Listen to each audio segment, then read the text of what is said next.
People have been talking about this feature in Tesla vehicles in Europe for a very, very long time, saying when will Teslas in the United States get matrix headlights and adaptive beams? Well, we've just found out. Hello, my friends. Welcome to the channel. I'm Sam Evans. You're watching the Electric Viking. Great to have you with us. Tesla have just confirmed plans to bring their revolutionary adaptive driving beams, their matrix headlights, and their adaptive beams to the United States with the new Model Y Juniper. Now, there was a video that was on Jay Leno's garage on Monday, and Tesla's head designer, Franz von Holzhausen, he revealed a few different features of the new Model Y. And one of them is these, well, I guess the headlights aren't new, are they? Because they've been on the European versions of the cars, but they're coming on the new Model Y. Now, these headlights, the big holdup with having these headlights on Tesla's vehicles in the United States has not been the technology. Tesla has had it for a very long time. It's been regulations in the United States, getting approved. So that's really the big news in this story. The fact that finally Tesla was able to get these highly anticipated adaptive beam lights to work. Now, one thing I've seen people complain about in almost every model of car, people say this, and it's really not accurate. I got in the car, in this new car, and the headlights were terrible. And it's very often older people. They'll say it about a car. Someone said about the car that I've got, the XPeng G6, and I was thinking to myself, I don't understand. I've driven it at night so many times, and I've never once thought the headlights had a problem.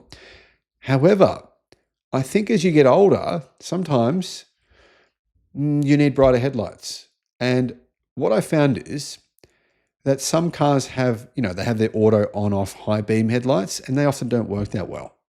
So if you want to use that feature, sometimes you're going to blind people because they sometimes don't notice other cars. And then you realize, oh, my high beams are still on. The car hasn't turned them off, and you've got to turn them off manually yourself. So that's one of the issues with them.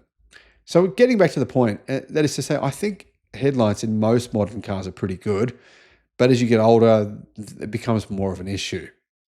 Anyhow, these matrix headlights will come in the 2026 model or the 2025 Model Y. The Model Y coming, the Juniper version is going to be out in America in a few months. And the really cool thing is they can change their beam pattern as needed. The matrix headlights actually enable specific pixels in the LEDs to dim when other vehicles or off-road areas are detected, allowing them to remain super bright while effectively turning off for oncoming drivers or upcoming curves. You might be saying, hang on a minute, Sam, many cars have this. They don't. I'm sorry, mate. They don't. Some cars say they do, and it is terrible. I have literally nearly gotten into a fight with someone because he tried to high beam me. I thought he was high beaming me up a mountain for 30 minutes.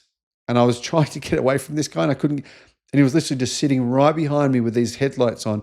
He claimed in his BMW that they were these matrix headlights. I can tell you right now, they were terrible. They were absolutely shocking. And they were like, I couldn't see. In the car that I was driving at the time, it didn't have any dimming for the mirror, and it didn't have any rear privacy glass. So it was like blinding me. I literally tried to turn the mirror upwards, tried to move the angle of the mirror. So the point is to say, not all of these matrix headlights are created equal. Some brands have them and they don't work that well. But from what I've heard, these actually work quite well in Europe. Now, Tesla does offer these headlights in Europe and other countries. They've been waiting to be launched in the US and Canada. So that's the big deal here. Getting these approved in the United States has taken an incredibly long time. Another interesting feature that was revealed on Jay Leno's garage, right, was the little lip that's kind of put into the side of the Tesla Model Y, the new Juniper version, that enables the apparently the cameras to stay clean on the side of the car. Now, obviously, if the car's going to drive itself, the cameras need to stay clean. And that's, in my mind, it's always been an issue. If you drive on a freeway, right, and there's lots of bugs around, there often is, the bugs splatter on your cameras, and your cameras don't work properly anymore. So you got to clean those cameras. And if you're asleep in your car and they get splattered with bugs, it's not going to work that well. So Tesla said that they've got a little lip on the side there of the side repeater. They say to self-clean the camera. So it creates, they say, an eddy current. Then the air comes up and flows over and it cleans the camera and makes sure that there's no water getting on the camera. So the front camera, it has its own washing mechanism. It actually has a little wiper and it washes the front camera. The side cameras don't have that, but they do have this interesting sort of aero design that's intended for self-cleaning. That's why they made it that shape. I was actually curious when I saw this in the images. I was thinking, is that just the design just for fashion, or is that functional? So it turns out it's a functional design change to get the cameras to stay clean. I don't know how well it works because I haven't driven the new Tesla Model Y Juniper, but I've ordered one. So I'll be able to tell you within a few months. Let me know your thoughts in the comments. Bye-bye.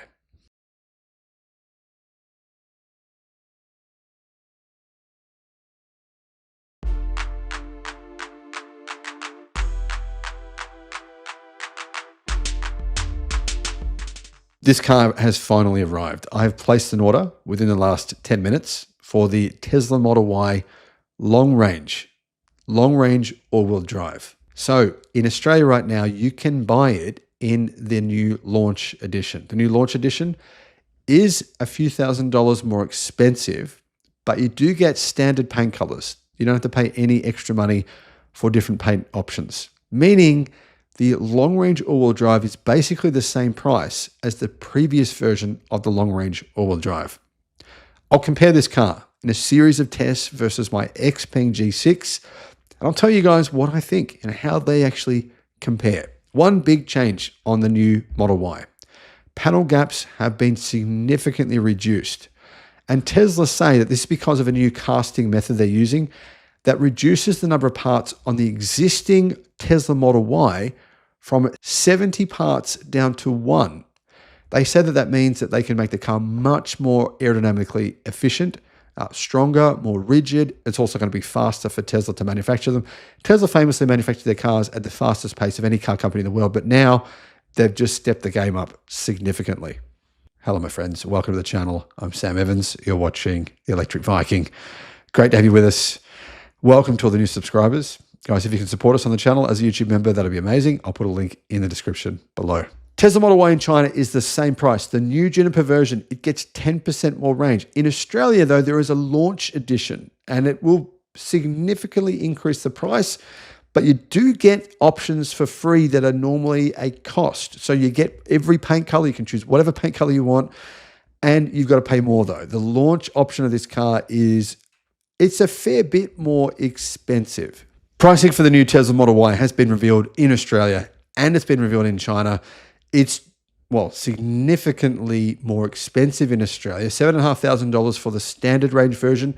The long range version, only a small increase in price though, not much difference for that version. Now, we don't have the price yet for the United States. We know these will be delivered in Australia in May. You can buy them already